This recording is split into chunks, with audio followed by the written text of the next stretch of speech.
Bahujan Samaj party जिंदाबाद। बाबा साहब अमर रहे, बाबा साहब अमर रहे। बहुजन समाज पार्टी जिंदाबाद जिंदाबाद। बहन कुमारी माता जी जिंदाबाद जिंदाबाद। बहन कुमारी माता जी जिंदाबाद। बहन कुमारी माता जी जिंदाबाद। बहन कुमारी माता जी जिंदाबाद। बहन जी आप संघर्ष करो, हम आपके साथ हैं, बहन जी आप संघर्ष करो, हम आपके साथ हैं, बहन जी आप संघर्ष करो, हम आपके साथ हैं, बहन जी आप आगे बढ़ो, हम आपके साथ हैं, बहन जी आप आगे बढ़ो, हम आपके साथ हैं, बहन जी आप संघर्ष करो। हम आपके साथ हैं। बहन कुमारी माता जी जिंदाबाद। जिंदाबाद जिंदाबाद बहन कुमारी माता जी जिंदाबाद। जिंदाबाद जिंदाबाद बहन कुमारी माता जी जिंदाबाद। जिंदाबाद जिंदाबाद बहन कुमारी माता जी जिंदाबाद। जिंदाबाद जिंदाबाद। बहन जी आप संघर्ष करो, हम आपके साथ हैं, बहन जी आप संघर्ष करो, हम आपके साथ हैं, बहन जी आप आगे बढ़ो। हम आपके साथ हैं।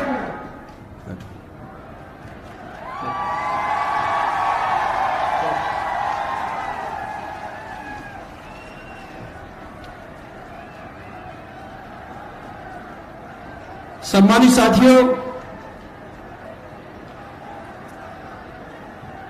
जिस मसीहा का आपको इंतजार था, बहुजन समाज पार्टी की राष्ट्रीय अध्यक्ष, उत्तर प्रदेश की 4 बार रही मुख्यमंत्री, इस देश के गरीबों की मसीहा, सर्वे समाज के मान और सम्मान, स्वाभिमान का प्रतीक, हम सबकी लोकप्रिय नेता आदरणीय बहन कुमारी माता जी हरियाणा की धरती पर पहुंच चुकी हैं। आग्रह करता हूं सभी लोग तालियां बजाकर तालियों की गड़गड़ाहट से स्वागत करें।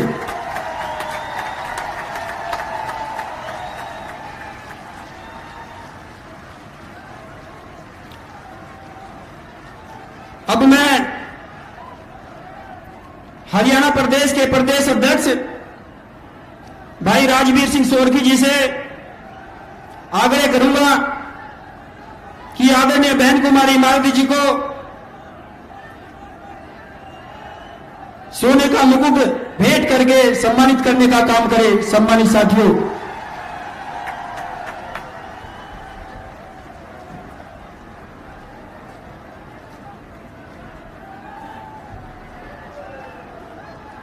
बहन कुमारी माता जी जिंदाबाद।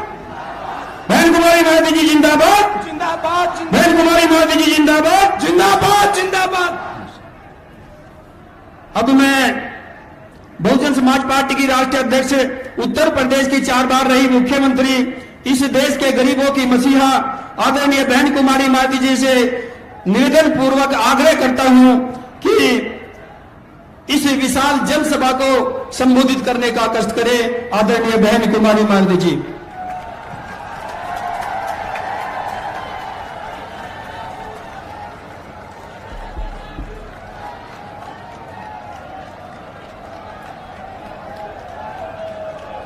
बीएसपी की इस चुनावी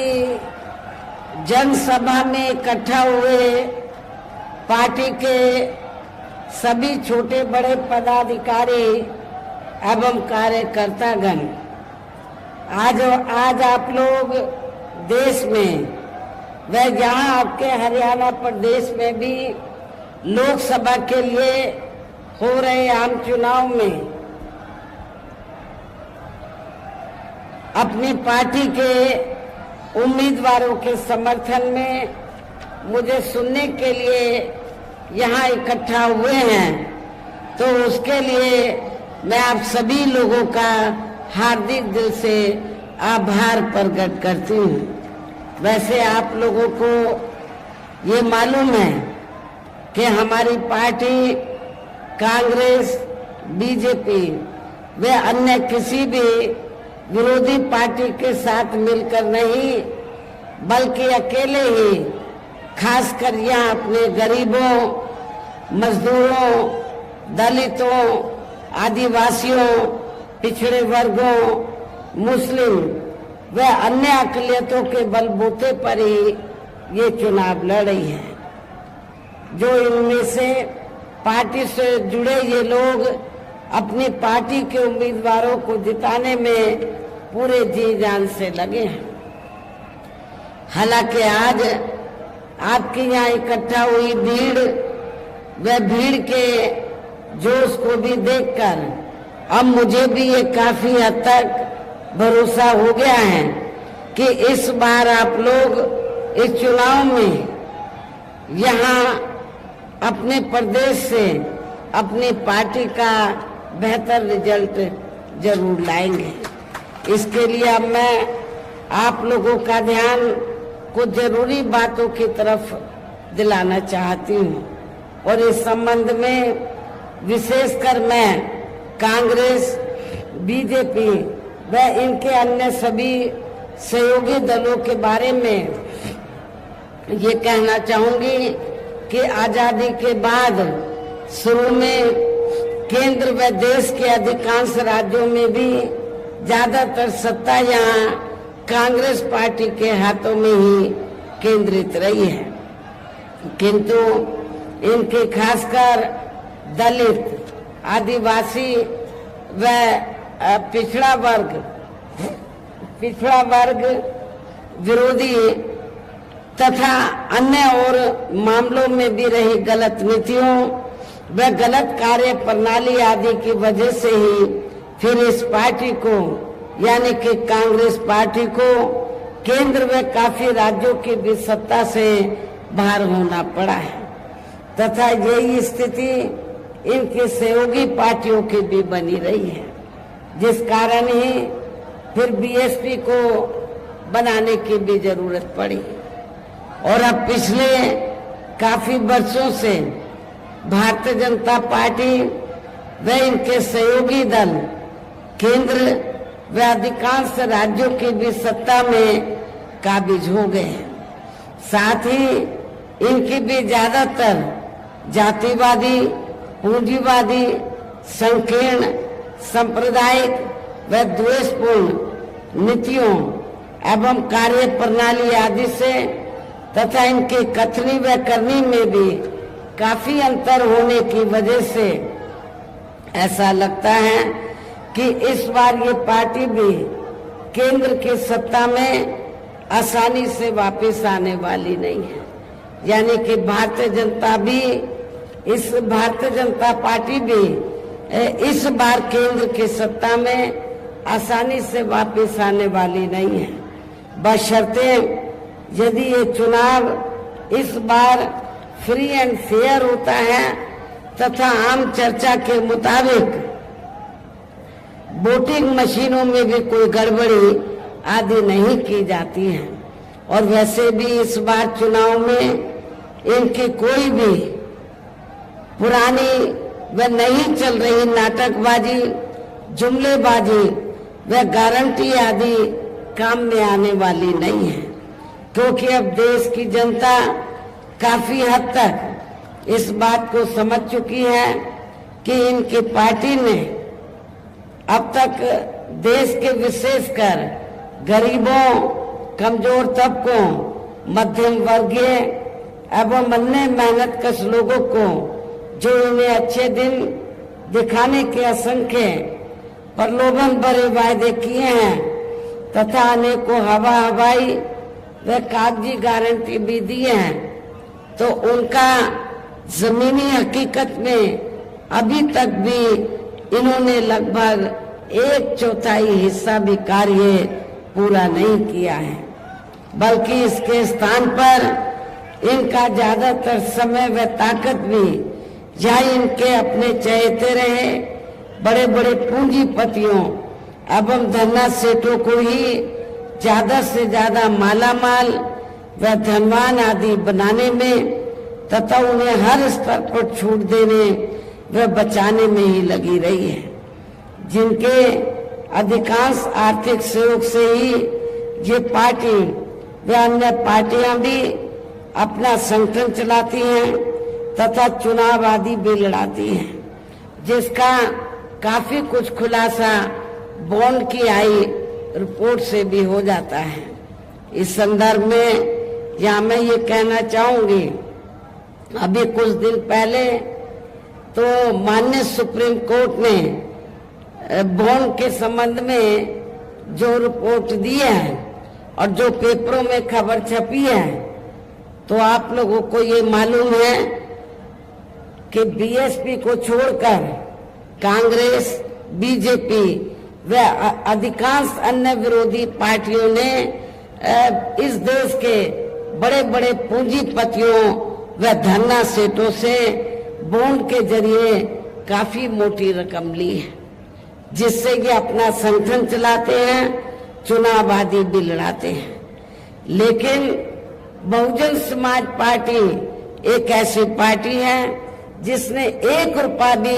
किसी बड़े पूंजीपति व धन्ना सेठ आदि से नहीं लिया। इसलिए हमारी पार्टी जब भी चुनाव होता है, संगठन को चलाने के साथ साथ जब भी छोटा बड़ा चुनाव होता है, तो हमारी पार्टी ना तो संगठन को चलाने के लिए, न चुनाव आदि लड़ाने के लिए किसी भी बड़े पूंजीपति से, धन्ना सेठ से पैसा नहीं लेती है। ये भी आप लोगों को मालूम है। लेकिन हमारी पार्टी अपने कार्यकर्ताओं के जरिए, मेंबरशिप के द्वारा या फिर मेरे जन्मदिन के मौके पर पार्टी के लोगों से थोड़ा थोड़ा धन इकट्ठा करके पार्टी के संगठन को चलाती है व चुनाव आदि भी लड़ाती है। ये भी आप लोगों को मालूम है। इसके साथ ही अब ऐसा लगता है कि कांग्रेस पार्टी की तरह ही बीजेपी ने भी केंद्र के तमाम सरकारी जांच एजेंसियों का ज्यादातर राजनीतिकरण ही कर दिया है। इसके अलावा देश के किसान वर्ग भी वर्तमान बीजेपी की सरकार में शुरू से ही अपनी विभिन्न समस्याओं को लेकर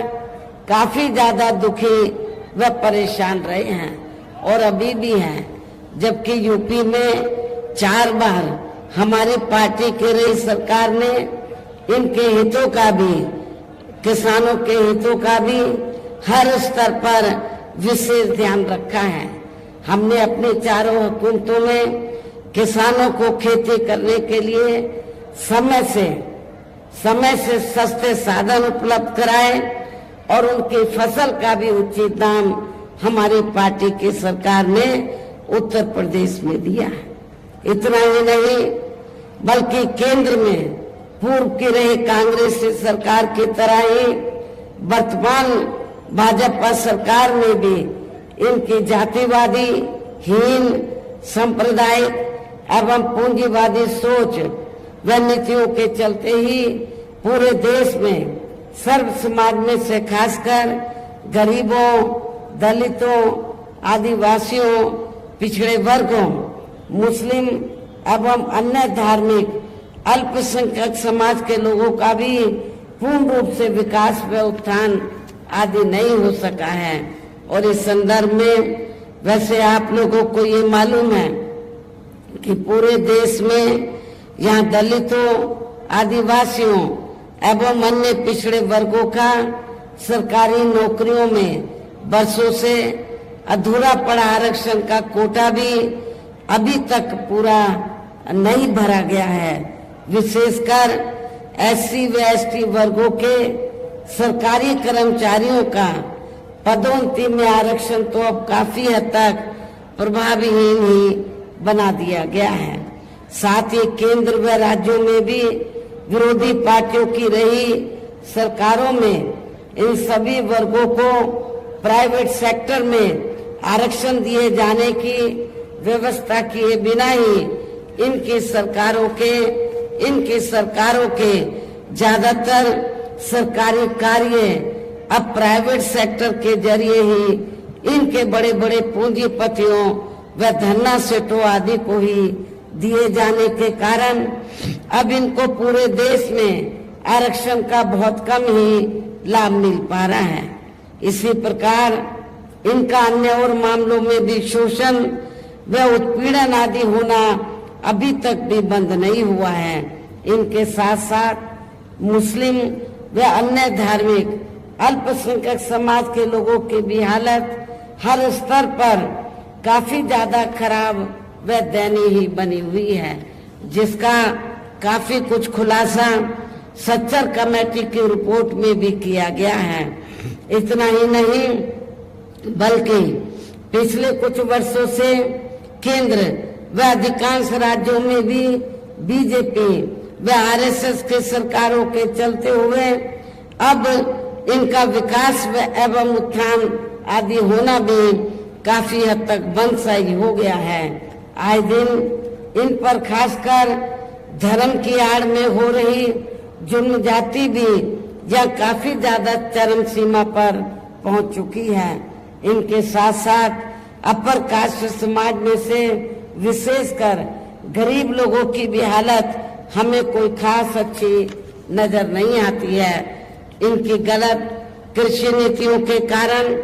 किसान वर्ग भी आए दिन आंदोलित ही रहता है। साथ ही इनकी गलत आर्थिक नीतियों की वजह से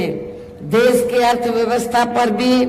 इसका काफी बुरा प्रभाव पड़ा है, जिससे यहाँ विशेषकर छोटे एवं मध्यम वर्गीय व्यापारी वर्ग भी काफी ज्यादा दुखी व परेशान हैं। और अब केंद्र में पूर्व की रही सरकारों की तरह ही वर्तमान भाजपा सरकार में भी यहाँ पूरे देश में गरीबी, बेरोजगारी एवं महंगाई आदि भी लगातार काफी ज्यादा बढ़ रही है। देश में हर स्तर पर फैला भ्रष्टाचार भी कम नहीं हुआ है। ऐसे में अब आप लोगों को देश में हो रहे लोकसभा चुनाव में कांग्रेस, बीजेपी व इनकी सहयोगी पार्टियों को भी केंद्र की सत्ता में आने से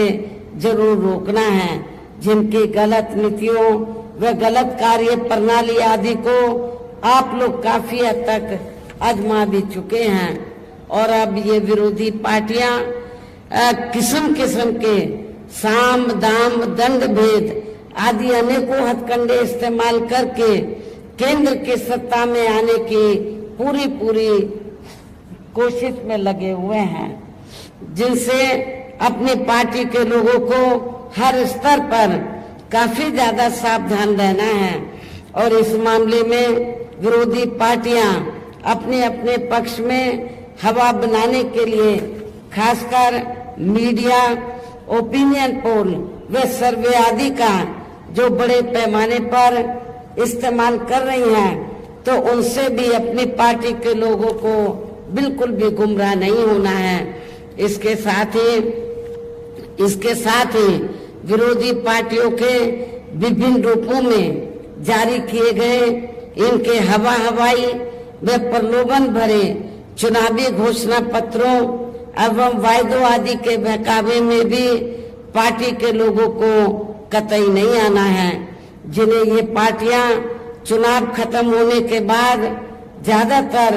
अमल में नहीं लाती हैं। और अब जिन पर से देश की जनता का अधिकांश विश्वास ही उठ गया है, यही खास वजह है कि हमारी पार्टी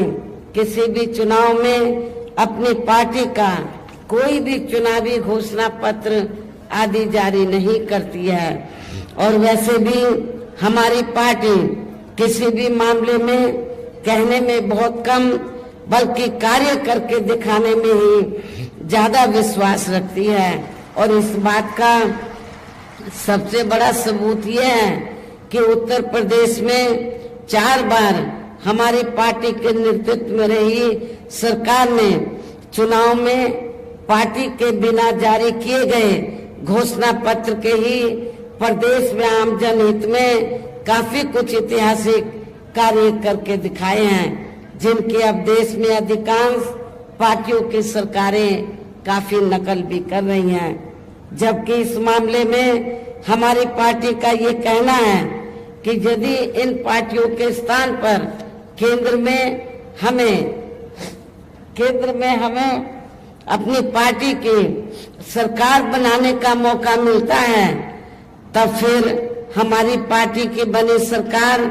केंद्र में, जहां अब तक की रही सभी विरोधी पार्टियों की सरकारों की तरह केवल हवाई व कागजी कार्य आदि नहीं करेगी, बल्कि उत्तर प्रदेश की तरह ही जमीनी हकीकत में ठोस कार्य करके भी दिखाएगी। और इस संदर्भ में खासकर मैं ये कहना चाहूंगी,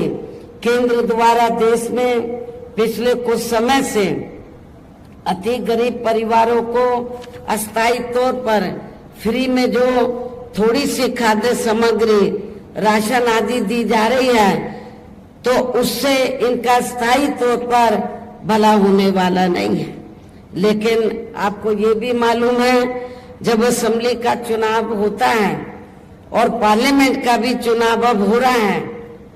तो भारतीय जनता पार्टी और आरएसएस के लोग तो गांव-गांव में जाकर, जिनको ये फ्री में राशन देते हैं, गांव-गांव में जाकर ये लोग गरीब लोगों को ये कहते हैं, क्या कहते हैं कि बीजेपी ने, श्री नरेंद्र मोदी जी की सरकार ने आपको फ्री में राशन दिया है, आपने बीजेपी का, आरएसएस का, श्री नरेंद्र मोदी जी का नमक खाया है, इसलिए आप लोगों को ये अदा करना है। लेकिन मैं आप लोगों को ये बताना चाहती हूँ, गरीब लोगों को ये बताना चाहती हूँ, जिनको फ्री में राशन मिल रहा है, तो वो कोई बीजेपी अपनी जेब से नहीं दे रही है, आरएसएस अपनी जेब से नहीं दे रही है, और इतना ही नहीं, श्री नरेंद्र मोदी जी भी अपनी जेब से नहीं दे रहे हैं, बल्कि जनता जो टैक्स देती है, उस टैक्स के पैसे से आप लोगों को फ्री में राशन दिया जा रहा है। और वैसे भी गरीब लोगों की ये जटिल समस्या देश में हर हाथ को काम देने से ही केवल दूर हो सकती है, जिसकी तरफ हमारी पार्टी की बनी सरकार विशेष ध्यान देगी। साथ ही देश में पिछले काफी वर्षों से आए दिन बढ़ रही गरीबी, बेरोजगारी व महंगाई आदि से भी जनता बहुत ज्यादा दुखी है, जिसे भी आर्थिक नीतियों में तब्दीली करके जरूर दूर किया जाएगा। धर्म की भी आड़ में पिछले कुछ वर्षों से खासकर मुस्लिम समाज के लोगों की द्वेष की भावना से जो इनका काफी ज्यादा शोषण व उत्पीड़न आदि किया जा रहा है, तो इसे भी जरूर रोका जाएगा। कहने का तात्पर्य ये है कि देश में इस समय हो रहे लोकसभा चुनाव में विरोधी पार्टियों के जारी किए गए उनके हवाई व प्रलोभन भरे चुनावी घोषणा पत्रों आदि के बहकावे में अब यहाँ खासकर देश के अति गरीबों, मजदूरों, बेरोजगारों एवं अन्य जरूरतमंद लोगों को बिल्कुल भी नहीं आना है। और अब इन्हें ऐसी सभी विरोधी पार्टियों को केंद्र की सत्ता में आने से जरूर रोकना है, जिनकी कथनी व करने में काफी अंतर रहा है तथा जिन्हें ये लोग बरसों से आजमा भी चुके हैं। ऐसे में अब मेरा